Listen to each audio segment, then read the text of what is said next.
आपने चर्चा छेड़ी है। मेरा एक टॉपिक है सर, लीडरशिप पे, जिसको मैंने नाम दिया, और डायरेक्ट सेलिंग के लिए तो मैं समझता हूँ ये भ्रम वाक्य होना चाहिए। डायरेक्ट सेलिंग है क्या सर? ये प्रोडक्ट का बिजनेस थोड़ी है डायरेक्ट सेलिंग पे अमर जी, सर। चूंकि आपको है ना, लोग वैसे तो जान रहे हैं आजकल, जी जी बिल्कुल जी वायरल हैं आप, जी जी जी लेकिन डायरेक्ट सेलिंग से आपका क्या नाता है? वो डायरेक्ट सेलिंग को लेके आपकी क्या सोच है? सर, मैं डायरेक्ट सेलिंग से मेरा वैसा नाता तो ये है, मैं डायरेक्ट सेलिंग का मुरीद हूँ। अच्छा। मैं डायरेक्ट सेलिंग को दीवाना हूँ, मैं डायरेक्ट सेलिंग को प्यार करने वाला हूँ। मैं ये नहीं कह रहा कि डायरेक्ट सेलिंग से मेरी शादी हुई है, पर मैं डायरेक्ट सेलिंग का प्रेमी हूँ। मैं ये कह सकता हूँ सर दावे के साथ ऑन स्क्रीन, दुनिया में डायरेक्ट सेलिंग से ज्यादा खूबसूरत और कमाल की इंडस्ट्री हो ही नहीं सकती, है नहीं, हो ही नहीं सकती। 2-3 पॉइंट से मैं सिद्ध करूंगा सर। कारण क्या है? एक पहले मैं एक सिंपल सा एग्जांपल देता हूं। बिजनेस कोचिंग में हूं सर। आप अगर बिजनेस मॉडल को समझने की कोशिश करें, पिछले 10 साल में जो सबसे बड़ा बिजनेस मॉडल डेवलप हुआ है, आज से 15-20 साल पहले सर मॉल्स हुआ करते थे, बड़ी बड़ी शॉप्स हुआ करती थी, बड़ी बड़ी दुकानें हुआ करती थी जी। क्यों फेल हो गई? लेकिन फ्लिपकार्ट, अमेजॉन, जितने भी ऑनलाइन प्लेटफॉर्म हैं, ये क्यों चल गए? दोनों में अंतर बताता हूँ सर। बिजनेस मॉडल क्या बदला है पिछले 10 से 12-15 सालों में सर? दुकान या मॉल कहता था कि भाई हमने एक शानदार दुकान खोली है, शानदार मॉल खोला है। कस्टमर से क्या कहते था? हमने यहाँ दुकान खोली है, तुम उठकर यहाँ आओ। राइट। फ्लिपकार्ट और अमेजॉन क्या कहते हैं? नहीं भाई साहब, आप घर बैठो, हम आपके पास आएंगे, सरकार आपके द्वार। ऑटो और ओला और उबर में क्या अंतर है सर? ऑटो क्यों नहीं, मतलब क्यों चैलेंजेस फेस कर रहे हैं? ऑटो वाला ये कहता है कि तुम अपने घर से 300 मीटर दूर अपने 2.5 साल के बच्चे को गोद में लटका के, एक सूटकेस हाथ में लेके, वाइफ साथ में चल रही है, तुम गर्मी में 42 डिग्री टेम्परेचर में, तुम 300 मीटर दूर आओ मेरे पास। और ओला और उबर क्या कहती है सर? हम भेजेंगे, हम आ रहे हैं भाई साहब, आप घर बैठिए, हम आपके पास आ रहे हैं। स्विगी और जोमेटो क्या कह रहा है? भाई साहब आप घर बैठिए, हम आपके पास। बिजनेस वो चलेगा सर जिसका करने वाला चलेगा। क्या बात, लेकिन क्या सुरेंद्र सर, लॉजिक है। जो मैं कहना चाह रहा हूँ वो सुनिए। ये बात बड़े बड़े एंटरप्रेन्योर्स को, बड़े बड़े बिजनेस ओनर्स को 10 साल पहले समझ में आई है, 5 साल पहले। सर डायरेक्ट सेलिंग को 150 साल पहले ये बात पता थी। डायरेक्ट सेलिंग मॉडल क्या है? Yes yes. जो बात इस पूरी दुनिया को 5 साल पहले समझ में आई है, डायरेक्ट सेलिंग को 150 साल पहले पता थी कि बिजनेस मॉडल वो चलेगा जिसका करने वाला कस्टमर तक पहुंचेगा। डायरेक्ट सेलिंग क्या कहती है कस्टमर से? भाई प्लान प्रेजेंटेशन देने हम तुम्हारे पास आएंगे, प्रोडक्ट देने हम तुम्हारे पास आएंगे, काउंसलिंग के लिए हम तुम्हारे पास आएंगे। सर ये वो बिजनेस मॉडल है जिसका दुनिया में कोई मुकाबला नहीं है। आज ये पूरी दुनिया एक्सेप्ट कर रही है इस बात को। क्या बात। लेकिन सुरेंद्र सर, उसके बावजूद चैलेंज क्या आया? उसके बावजूद दुनिया की एकमात्र ऐसी इंडस्ट्री जो इस भारत जैसे देश की, या मैं कहता हूँ तमाम दुनिया के देशों की, आप जिन देशों में डायरेक्ट सेलिंग अप गई है सर, उनके डेवलपमेंट का आप तो खैर कमाल की किताब, मैंने आपकी डेटा बेस, मुझे सबसे अच्छी बात लगी, आप डेटा पर बहुत अच्छा लिखते हैं सर। आप उनकी ग्रोथ चेक कीजिएगा।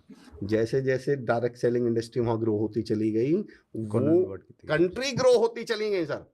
फिर भी इतनी खूबसूरत इंडस्ट्री को चैलेंज क्या आया? मैं अपने अंदाज में बताता हूँ सर। मैं कहता हूँ sir direct selling love marriage की तरह है। अच्छा। हाँ जी सुनिए सर, मुझे लव मैरिज को भारत में एक्सेप्ट किया गया या विरोध किया गया इसका भारत में? पहले बहुत विरोध हुआ, बहुत ज्यादा विरोध था। अब 10-5% एक्सेप्ट किया गया, 20% मान लूं, लेकिन फिर भी बहुत ज्यादा। भारत जैसे देश में लव मैरिज का बहुत विरोध किया गया सर। इवन इस लेवल पे विरोध किया गया कि पिताओं ने ये कह दिया कि मेरी लाश पे से होके गुजरना पड़ेगा। यस। नहीं, लव मैरिज तो नहीं करने देंगे।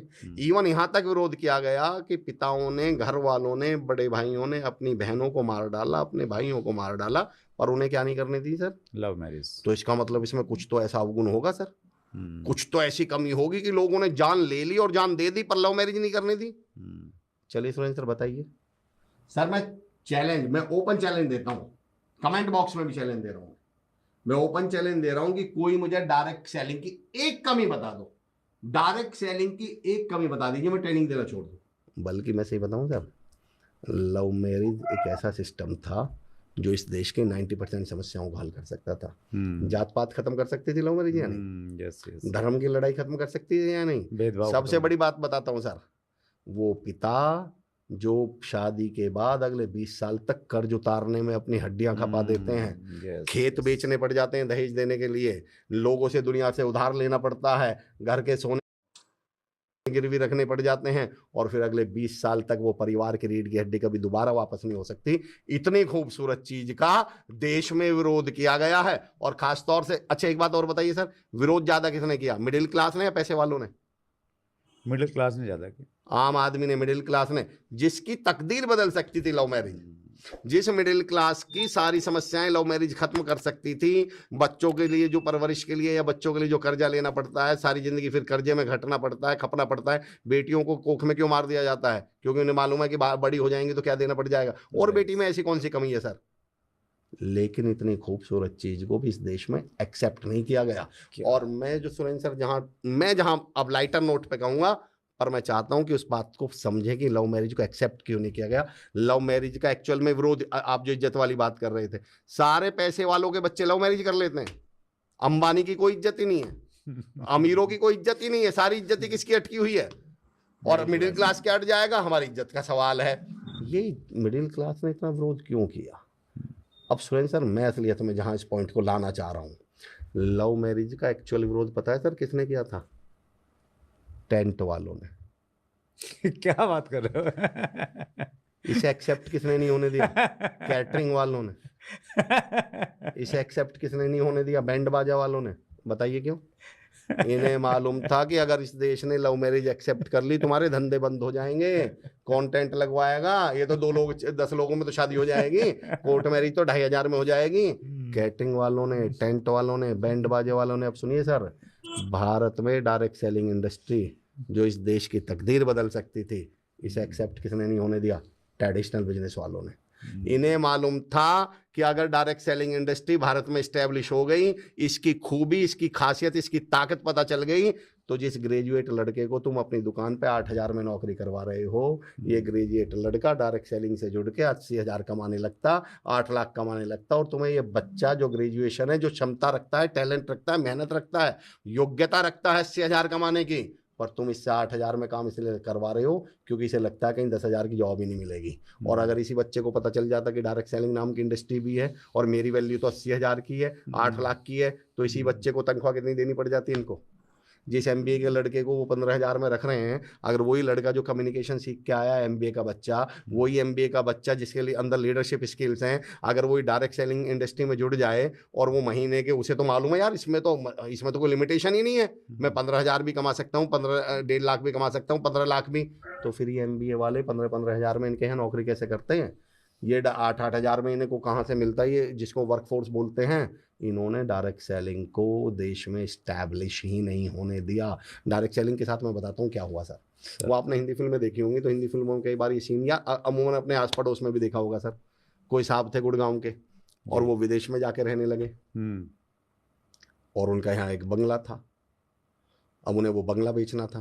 उन्होंने अपने पड़ोसी को फ़ोन किया और निगाह नज़र की थी उस बंगले पे। पड़ोसी पहले से ही थी। बंगला 5 करोड़ का था, पड़ोसी को 2 करोड़ में लेना था। तो लेकिन वो तो बाहर था, उसे बेचना था।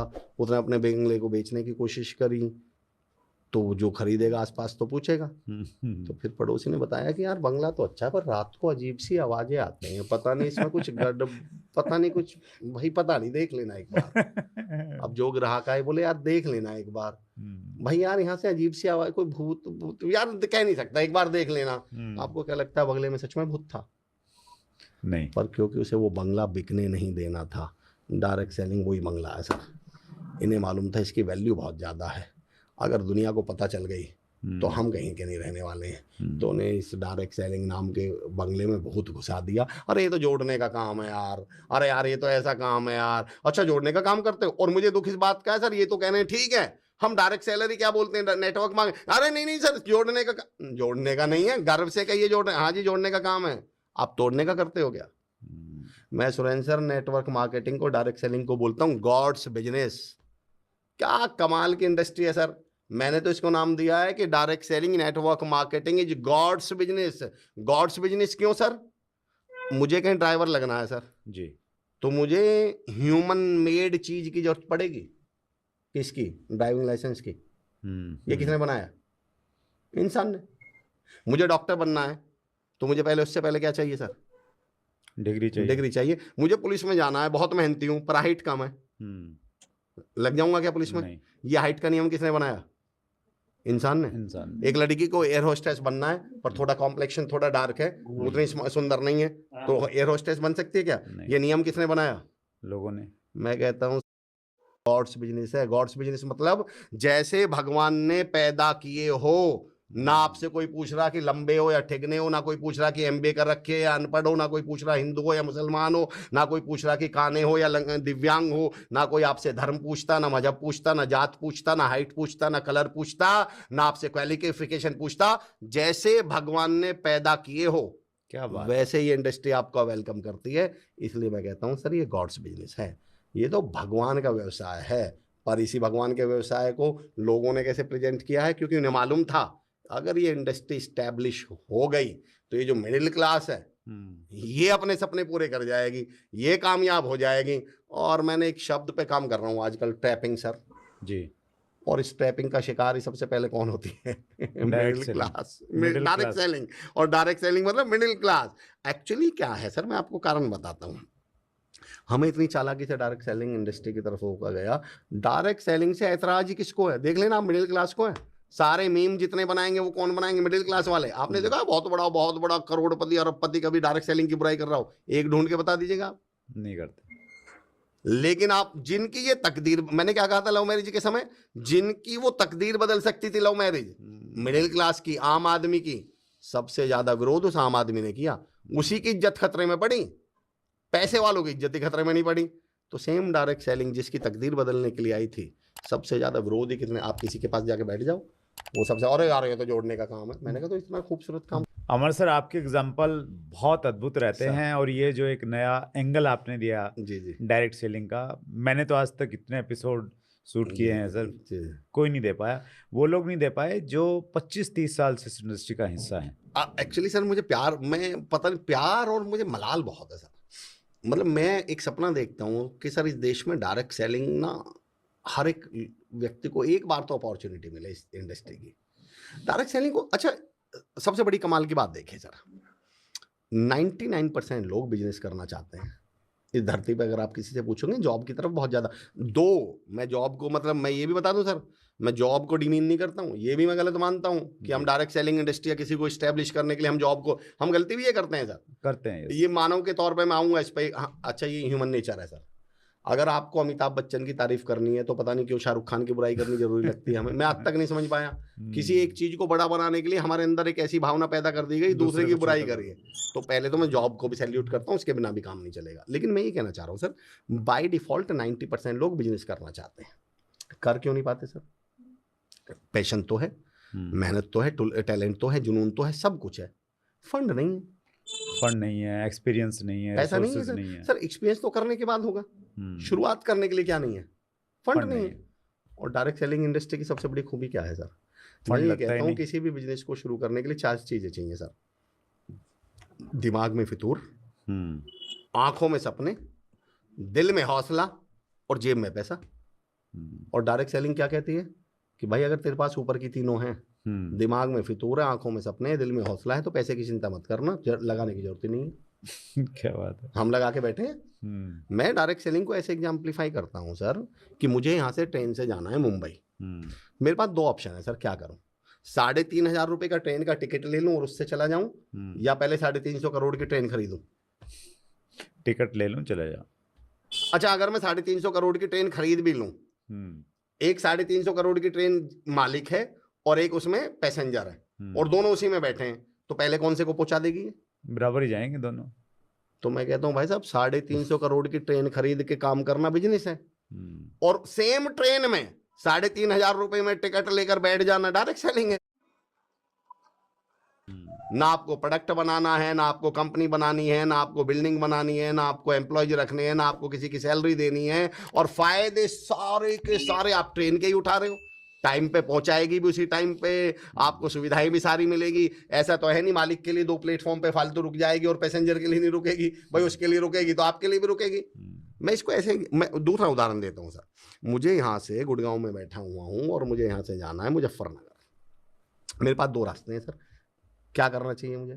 पहले मैं 15 लाख की कार खरीदूं, उस 15 लाख की कार को खरीदूंगा तो चलाएगा कौन? मैं।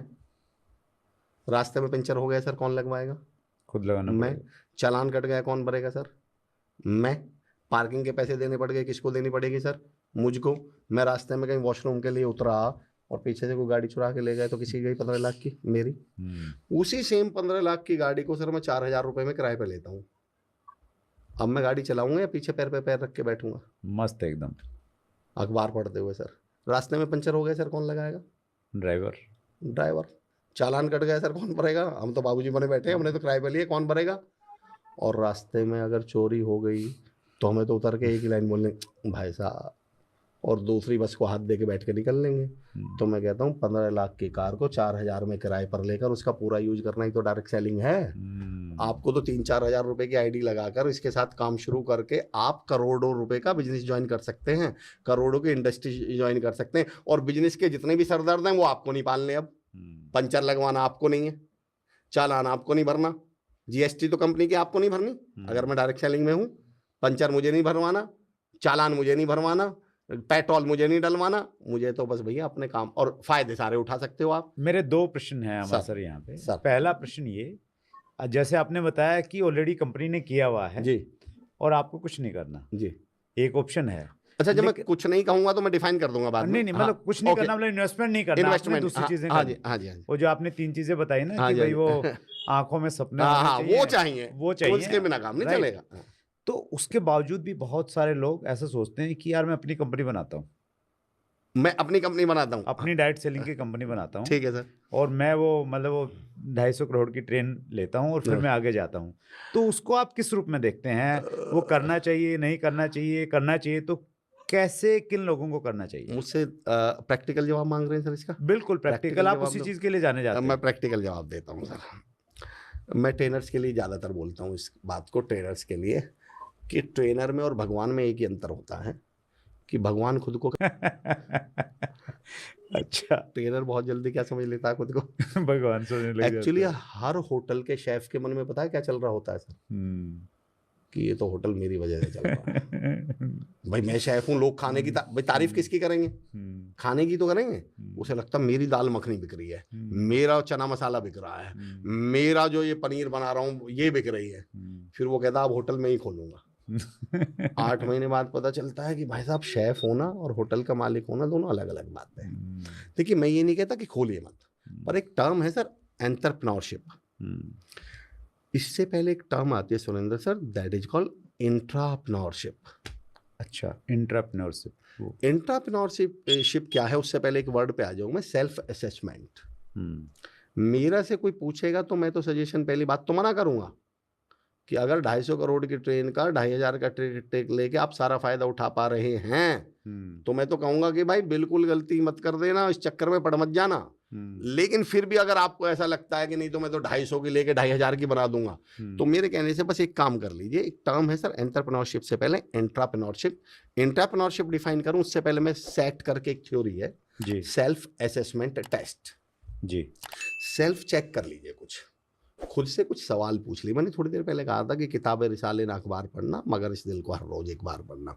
कुछ सवाल जितने हम दुनिया से पूछते हैं ना सर, उससे पहले खुद से पूछ लीजिए। सेल्फ असेसमेंट पे एक उदाहरण देता हूँ सर, और फिर मैं उसको डिफाइन करूँगा मैं कहना क्या चाह रहा हूँ। एक लड़का, सेल्फ असेसमेंट है क्या, एक लड़का एक दुकान पे गया सर, और दुकान से उसने एक फ़ोन किया। पहले STD PCO हुआ करते थे, STD PCO से एक फ़ोन करा, उधर से एक मैडम ने फ़ोन उठाया। लड़का बोला मैडम मुझे अपने यहाँ माली रख लो। मैडम बोली नहीं यार मेरे यहाँ तो माली है। लड़का बोला मैडम उसे हटा दो मुझे रख लो। मैडम बोली नहीं मेरा माली बहुत अच्छा है, मैं नहीं हटाऊंगी।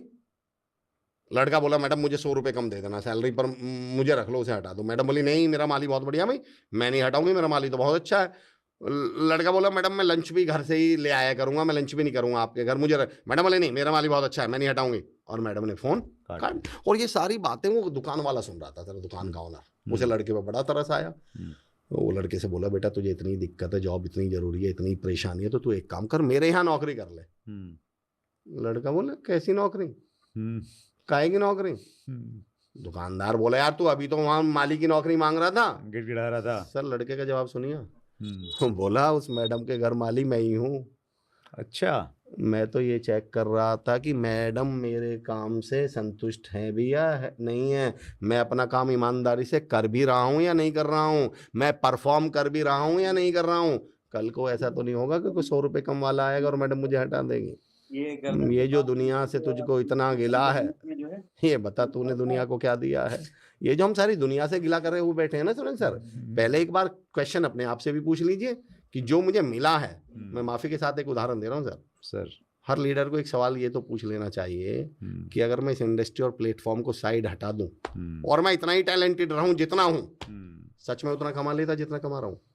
बहुत गहरी बात। टैलेंट भी उतना ही है सर, मेहनत भी उतनी ही है, लेकिन उतना कमा लेता जितना टैलेंट। मैं एक टॉपिक पे आऊँगा सर, अगर मुझे अगला क्वेश्चन मुझे ध्यान रहा कहाँ, तो मैं ये कहूँगा सर, पहली बात तो मैं मना करूँगा, लेकिन उसके बावजूद भी आपको लगता है मैं औरों से अलग हूँ, तो मेरी रिक्वेस्ट ये है सेल्फ असेसमेंट कर लीजिए। और सेल्फ असेसमेंट किस चीज़ पर सर?